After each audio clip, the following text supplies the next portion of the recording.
പഞ്ചാബിലെ സുവർണ ക്ഷേത്രത്തിലുണ്ടായ ആക്രമണത്തിൽ പ്രതിയായ ഒരാൾ കൊല്ലപ്പെട്ടു. ഗുർസിദക് എന്നയാളാണ് പോലീസുമായുള്ള ഏറ്റുമുട്ടലിൽ കൊല്ലപ്പെട്ടത്. കൂട്ടാളി വിശാൽ രക്ഷപ്പെട്ടതായി പോലീസ്. സ്വാതി ചേരുന്നു. സ്വാതി, വിശദാംശങ്ങൾ. മാർച്ച് 15-നാണ് അമൃത്സറിലെ ക്ഷേത്രത്തിൽ ഗ്രനേഡ് ആക്രമണം ഉണ്ടാകുന്നത്. ഇതിലെ മുഖ്യ പ്രതികളിൽ ഒരാളായ ഗുർസിദക് സിംഗാണ് ഇപ്പോൾ പോലീസുമായുണ്ടായ ഏറ്റുമുട്ടലിൽ കൊല്ലപ്പെട്ടിട്ടുള്ളത്. പോലീസിന് രഹസ്യ വിവരം ലഭിച്ചതിനെ തുടർന്നായിരുന്നു ഈ പ്രതികളെ പിന്തുടർന്നത്. എന്നാൽ ബൈക്കിലെത്തിയ പ്രതികളെ തടയാൻ ശ്രമിക്കുന്നതിനിടെ പോലീസിന് നേരെ തന്നെ പ്രതികൾ വെടിയുതിർക്കുന്ന സാഹചര്യമുണ്ടായി.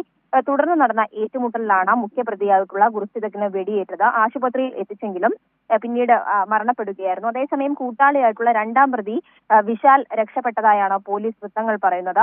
ഈ ഗ്രനേഡ് ആക്രമണത്തിന് പിന്നാലെ, അതായത് ആ ആക്രമണം ഉണ്ടാകുന്ന CCTV ദൃശ്യങ്ങളടക്കം പുറത്തു വന്നിരുന്നു. അതിനെ കേന്ദ്രീകരിച്ച് അന്വേഷണം പുരോഗമിക്കുന്നതിനിടെയാണ് എന്തായാലും സംഭവം ഉണ്ടായിട്ടുള്ളത്. ഇത്തരം സംഭവങ്ങളെ ഈ പഞ്ചാബ് സംസ്ഥാന സർക്കാരിന്റെ കെടുകാര്യസ്ഥയാണ് നടക്കമുള്ള ആക്ഷേപങ്ങൾ എന്തായാലും പ്രതിപക്ഷ പാർട്ടികളുടെ ഭാഗത്തുനിന്ന് ഉണ്ടാകുന്നുണ്ട്. എന്നാൽ ഈ ക്രമസമാധാനം അസ്ഥിരപ്പെടുത്താനുള്ള നീക്കങ്ങൾ പാകിസ്ഥാൻ ബന്ധവുമായി ബന്ധപ്പെട്ടൊക്കെ ഇതിന് ബന്ധമുണ്ട് എന്ന തരത്തിലാണ് ഇപ്പോൾ പഞ്ചാബ് പോലീസിന്റെ പ്രാഥമിക നിഗമനം. എന്തായാലും ഈ സംഭവത്തിന് പിന്നാലെ രണ്ടാമത്തെ പ്രതിക്ക് വേണ്ടിയിട്ടുള്ള അന്വേഷണം കൂടി ഇപ്പോൾ പോലീസ് ഊർജിതമാക്കിയിട്ടുണ്ട്. ഷമി, സ്വാതിയാണ് വിവരങ്ങൾ